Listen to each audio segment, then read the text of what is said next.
اور سندھ کابینہ نے صوبے بھر میں کسان کارڈ شروع کرنے کا فیصلہ کر لیا۔ کسان کارڈ صرف حاریوں کو جاری ہوگا۔ وزیر اعلیٰ سندھ سعید مراد علی شاہ کی زیر صدارت کابینہ کا اجلاس ہوا، جس میں کسان کارڈ شروع کرنے کے حوالے سے تبادلہ خیال کیا گیا۔ وزیر اعلیٰ سندھ نے کہا ہے کہ یہ ان کسانوں کو بھی جاری ہوگا جس کی 12 ایکڑ زمین ہے اور خود کاشت کرتا ہے۔ اگلے 6 ماہ میں کسان کارڈ پورے سندھ میں جاری کیا جائے گا۔ اس متعلق بات کریں گے عابدہ خان سے۔ جی عابدہ۔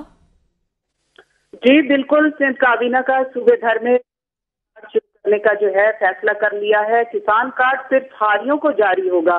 وزیر اعلیٰ سندھ نے یہ ان کسانوں کو، وزیر اعلیٰ سندھ کا اس حوالے سے کہنا تھا کہ یہ ان کسانوں کو بھی جاری ہوگا جس کے 12 ایکڑ زمین ہے۔